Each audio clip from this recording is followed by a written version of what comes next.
श्री कृष्ण भगवान को ये ज्ञात हो गया एक बार जब वो द्वारिका में बैठे थे अपने महल में, तो उनको ये ज्ञात हुआ कि भमासुर नाम का एक असुर है, अर्थात पृथ्वी देवी का पुत्र है, पृथ्वी पुत्र है, और उसने 16,000 राजकुमारियों को, सुंदर राजकुमारियों को बंदी बना रखा है।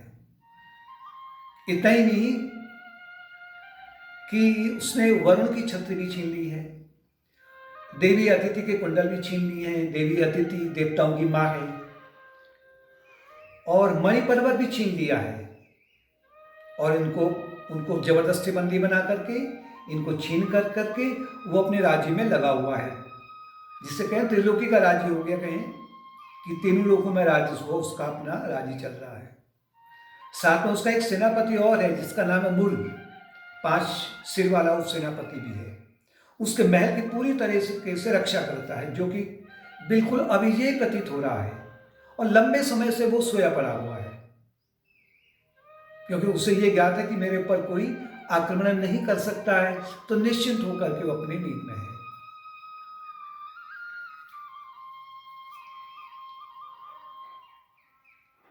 अब कृष्ण भगवान ने ये योजना बनाई कि मुझे भौमासुर से भी इस पृथ्वी को समाप्त करना है, क्योंकि भगवान ने अवतार क्यों लिया था? क्योंकि पृथ्वी देवी ने कहा था कि भगवान से कि मुझ पर ये असुरों ने बड़ा अत्याचार कर दिया है, आप धरती को असुर विहीन कर दीजिए। उसी क्रम में ये भी असुर था। भौमासुर का जो महल है वो बिल्कुल अविजयी लग रहा था, लेकिन भगवान ने अपने गरुड़ वाहन में सवार होकर के अपनी जो पटरानी थी सत्यभामा के साथ में, वो जब निकले आगे तो उन्होंने सभी बाधाओं को तोड़ करके उसके महल के अंदर प्रवेश कर दिया, जो अविजय प्रतीत हो रहा था। सबसे पहले सेनापति था, उसकी सेना का जो सेनापति था मुर, वो जैसे कृष्ण भगवान ने वहां शंख ध्वनि की तो मुर घबरा के उठा, सोया पड़ा था लंबे समय से। हड़बड़ाहट के जब उठा तो गहरी नींद से, तो वो जान नहीं सका कि ये इतने लंबे समय से कौन ऐसा आया है कि जो मेरे महल में आया हुआ है, या राजा के महल में आना चाहता है। भगवान ने तुरंत ही उस मुर को क्षण भर में समाप्त कर दिया। जब मुर मारा गया तब से कथा कहती है कि भगवान कृष्ण का एक नाम मुरारी भी कहा गया है, हे गोविंद हे मुरारी। मुर को मरा देख करके अब भमासुर भी दुखी हो गया, मतलब थोड़ा बहुत वो भी हड़बड़ाया, तो उसने भी भगवान कृष्ण के ऊपर आक्रमण कर दिया, भयानक आक्रमण किया, भयानक युद्ध किया उसने। किंतु भगवान ने सत्यभामा से प्रेरित होकर के चक्र की सहायता से, अपने धनुष से अनेक तीर छोड़े, और साथ साथ में गरुड़ ने भी उसकी सेना का संहार किया, पूरी सेना नष्ट कर दी। इस प्रकार से जब पृथ्वी को भमासुर से मुक्त करा गया तो देवता प्रसन्न हो गए, आसमान में पुष्प की वर्षा करने लगे, ऋषि मुनि प्रसन्न हो गए, और कहा जाता है कि उस दिन भी दिवाली मनाई गई थी। दिवाली मनाने का एक कारण ये भी है, लेकिन इसका जो अभी गहन अध्ययन है उसको अध्ययन को करेंगे हम। और उसके बाद में भगवान कृष्ण ने उस भौमासुर के महल से 16,000 राजकुमारियों को जैसे मुक्त कराया, जैसे उनका वो मुख्य दरवाजा खुला और वो राजकुमारियां जब बाहर को निकली, वो तो बंदी थी बहुत दिनों से, उतावली थी बाहर निकलने के लिए। बाहर भगवान कृष्ण खड़े थे अपने दिव्य रूप से, तो उन्होंने देखा, उन्होंने कहा कि अब हम इनको अपना पति बनाएंगे। तो कथा कहती है कि भगवान कृष्ण का विवाह उन 16,000 राजकुमारियों के साथ में हुआ। और बार बार ये कहा जा रहा है कि कथाओं को आप लिटरली ना लें, शब्दों में ना लें, केवल अर्थ तक ही सीमित नहीं रखें इसे, इसके आपके गहन अध्ययन को जानना होगा, आध्यात्मिक रहस्य को जानना होगा। भमासुर कौन है, इसको पहले हम समझने का प्रयत्न करें। भौतिक जगत पर जो व्यक्ति केवल निर्भर है, भौतिकता पर ही निर्भर है, रजोगुण के आधार पर, बहिर्मुखी मन के आधार पर, क्योंकि भौतिक उसका नाम है भौमासुर। भौमासुर का भौम का मतलब मंगल, मंगल को पृथ्वी देवी कहते हैं। पृथ्वी देवी का जो पुत्र है उसने वास्तव में धर्म के मार्ग को पकड़ना चाहिए, किंतु व्यक्ति भौमासुर के आक्रमण के कारण वो केवल भौतिकता को पाना चाहता है। इस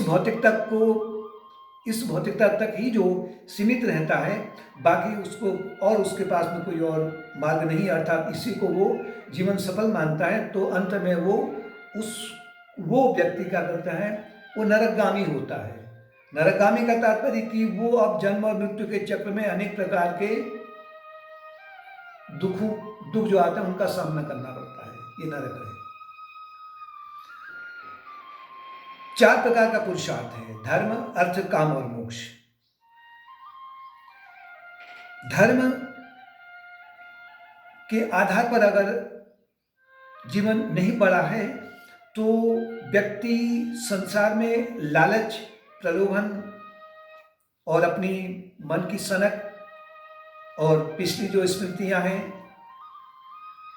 और एक आशा की मुझे भौतिकता प्राप्त होगी, इसके आधार पर वो अधर्म को पकड़ लेता है और धर्म को छोड़ देता है। जैसे कि वो व्यक्ति अब इनके माध्यम से निरंतर भौतिकता पर रहने के अनुसार, मतलब जैसे कि वो व्यक्ति भमासुर की रात दिन आरती उतार रहा है, उसी की पूजा कर रहा है, उसी का जो है माला जप रहा है। इससे क्या होगा कि मन अब धैर्यहीन हो जाएगा, अहंकार फूलने लगेगा, जिससे कि जीवन में सुख और शांति बाहरी रूप से आपको प्रतीत होगा कि व्यक्ति बड़ा सुखी है, बड़ा शांत है। अगर आप इनके आंतरिक चरित्र को देखेंगे ना, तो ये इनके मार्ग में जो बाधा आती है उससे हटाने का कितना प्रयत्न कर रहे हैं। आपको दिन प्रतिदिन ऐसे उदाहरण आपको ऐसे लोगों को प्राप्त होते रहते हैं। सुख शांति जब छीन ली जाती है, यही जब भौतिकता लक्ष्य रहता है, तो यही जो भमासुर है अब वो उसके लिए नरकासुर बन जाता है। दूसरा अर्थ है, अर्थ का तात्पर्य है यदि अगर धर्म के आधार पर अर्थ का उपार्जन किया, ये आप अपने जीवन में अर्थ का उपार्जन कीजिए, मतलब भौतिक उन्नति को बनाए रखने के लिए आपको प्रयत्न करना है, लेकिन वो आपका धर्म के आधार पर होना चाहिए। धर्म के आधार पर नहीं है तो वहां तो शांति खोने लगेगी। धर्म के अगर आधार पर है तो भौतिकता जो आपके लिए क्या है कि आपको जो आपकी कामनाएं, पारिवारिक कामनाएं, मित्र हैं, अपनी जो कामनाएं हैं, जो नैतिक कामनाएं हैं, उन नैतिक कामनाओं की आपकी पूर्ति होती है। और जब पूर्ति होती है तो इनके माध्यम से आपके मन में एक प्रकार से संतोष रहता है, जिससे कि या इसको आप सीधे अपने मोक्ष की ओर लगा लेते हैं।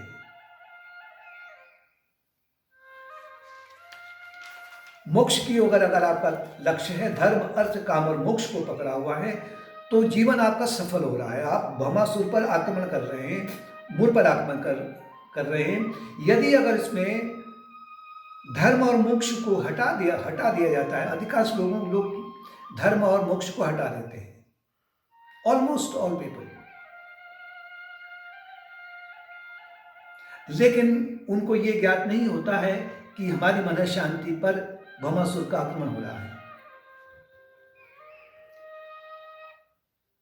शास्त्र के अनुसार हम आपको 4 पुरुषार्थ का पालन करना है। भौमासुर अब यही नहीं करता है, अज्ञान के आधार पर जो कार्य होता है यही नहीं करता है, बल्कि वो वरुण की छत्री को भी छीन लेता है। वरुण है धर्म की छत्री। धर्म की छत्री का तात्पर्य, अगर अचानक आप जा रहे हैं मार्ग में और घनघोर वर्षा हो गई, आपके पास में बहुत सुंदर छतरी, बहुत सुंदर भी है और बल्कि सुरक्षित भी है, वो छतरी है तो आप उस वर्षा में सुरक्षित रह सकते हैं। इसी प्रकार से जीवन में जब विपत्ति आती है, दुख आते हैं, उस समय में अगर आपके पास में ये धर्म, अर्थ और काम और मोक्ष चार पुरुषार्थ हैं और साथ में वरुण की छतरी है, धर्म की छतरी है, धर्म आपकी रक्षा, धर्मो रक्षति रक्षतः, कि धर्म आपकी रक्षा करता है। आप धर्म की रक्षा करते हैं तो धर्म आपकी रक्षा करता है। लेकिन अज्ञान के आधार पर, भौतिकता में डूब जाने पर ये छतरी भी उससे हट जाती है, मतलब वो अनेक प्रकार के विपत्तियों का सामना भी करता है। और वो होने को तो वो चाहता कि मैं इनको अपने जो मेरे पास धन है, मान सम्मान है, इससे दूर कर दूं, लेकिन अंत में ये काम नहीं आते हैं। दूसरा है अदिति के कर्णफूल। अदिति के कर्णफूल का तात्पर्य है अदिति देवताओं की माता है और उनके जो कर्णफूल हैं बड़े कीमती हैं, हीरे जवाहरात से अनंत गुना कीमती हैं। यानी कि ये अज्ञान के आधार पर, मतलब भौतिकता पर ही अज्ञान भमासुर कहाँ से उत्पन्न होगा? मन में भमासुर की स्थिति कहाँ से आएगी? अज्ञान से आएगी। अज्ञान से जो भमासुर आक्रमण कर रहा है, अब वो एक प्रकार के जो है ध्यानमग्न होकर करके सत्संग का सुमन नहीं कर सकता है। इसी को सत्संग नहीं कहते हैं, जो आप सुन रहे हैं इसी को नहीं कहते हैं, बल्कि आपके भीतर से जो विचार मूवमेंट है, विचार शक्ति, वो गायब हो जाती है, भग जाती है। श्रवण शक्ति आपका जो सकारात्मक वे में आपको जो श्रवण शक्ति चाहिए, वो श्रवण शक्ति का ह्रास हो जाता है। आपके पास में वो श्रवण शक्ति है, मतलब बैठा है बगल में, मतलब आपको सुनने का चांस मिलता है, लेकिन आप उसकी अवहेलना करने के बाद में आप संसार की भोग और ऐश्वर्य के सत्संग का श्रवण करते हैं, कुसंग का श्रवण करते हैं। इसको हम सत्संग नहीं कहेंगे। संसार को सुनते हैं, कहाँ लाभ हो रहा है, कहाँ लोभ हो रहा है, कहाँ मारकाट हो रही है, कहाँ हिंसा हो रही है, कहाँ आतंक हो रहा है, कहाँ निंदा हो रही है, पड़ोसी क्या बोल रहा है, संबंधी क्या बोल रहे हैं। इसके बदले अगर आप थोड़ा सा अगर जो है सत्संग के माध्यम से अगर ठीक से काम करेंगे तो आपके जो अदिति के कर्णफूल है आपके पास वापस आ जाएंगे। लेकिन भमासुर में ये अदिति के कर्णफूल जो है वो चुरा लेता है। तीसरा है मणि पर्वत। मणि पर्वत कहते हैं मणिया, अर्थात दैवी गुण। अज्ञान के आधार पर जो भमासुर है, जो अहंकार है, ये अहंकार फिर दैवी गुणों को क्या कहता है, ढक देता है।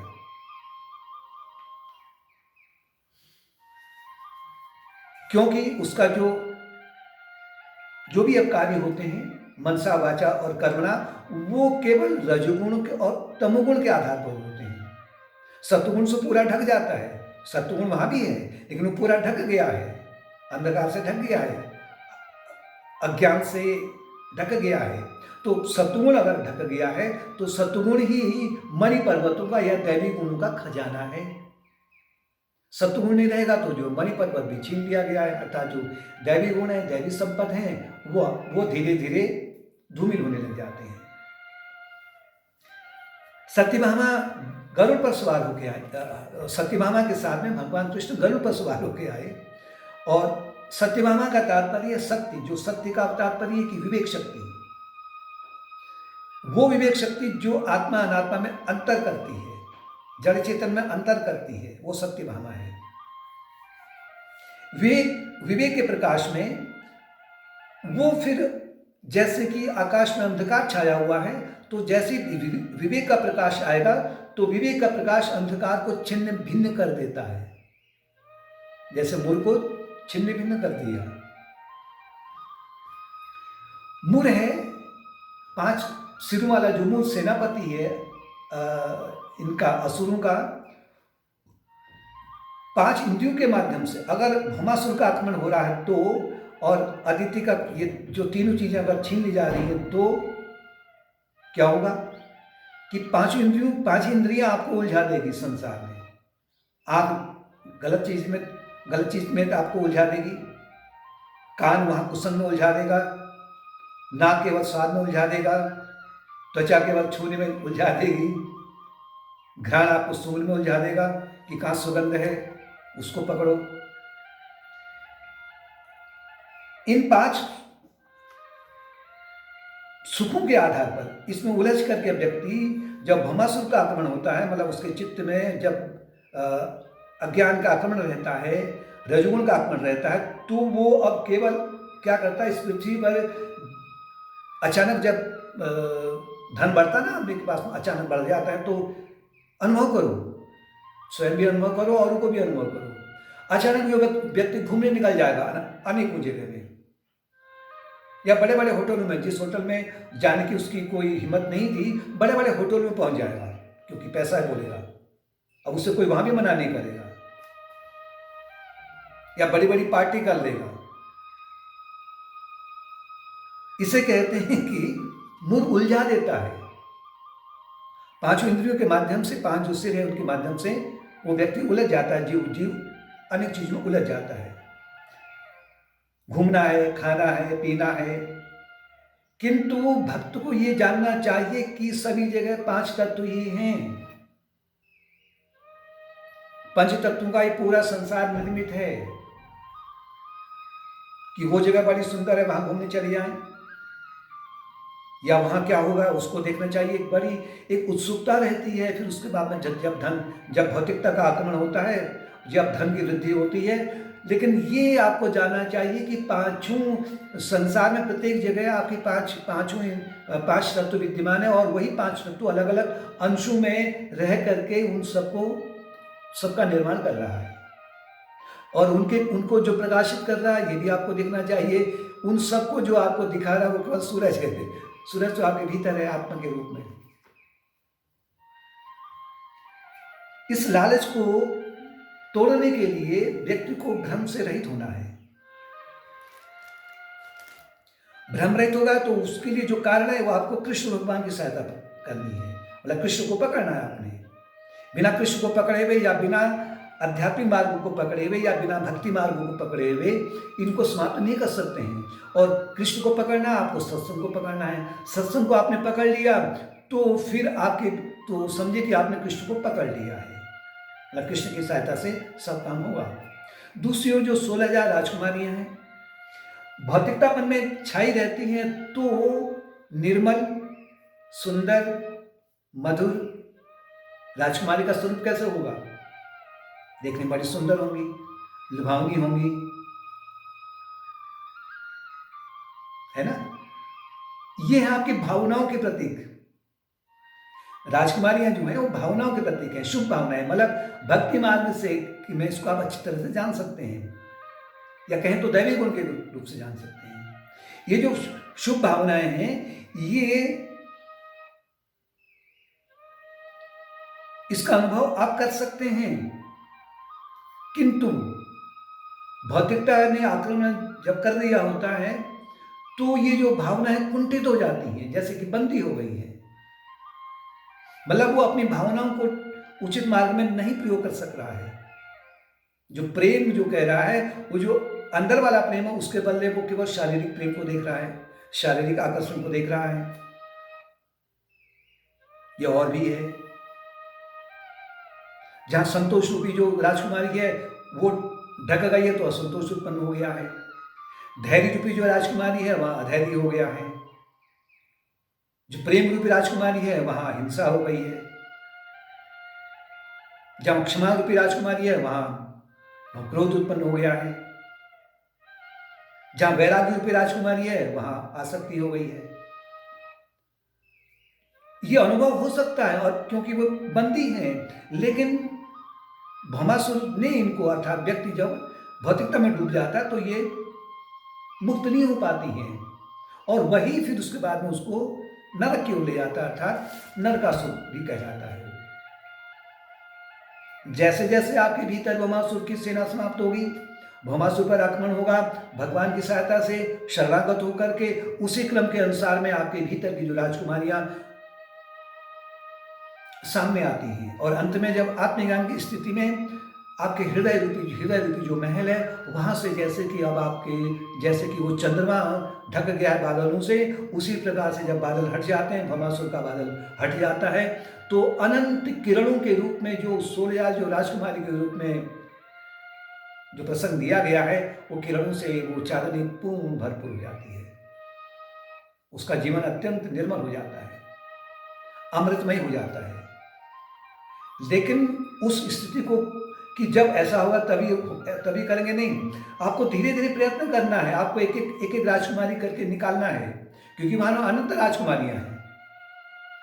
धीरे धीरे राजकुमारी निकलेंगी और अंत में जब भस्मासुर का वध हो जाएगा तो जितनी राजकुमारी हैं सभी सब निकल जाएंगी, जैसे कि बादल पूरा छट गया है।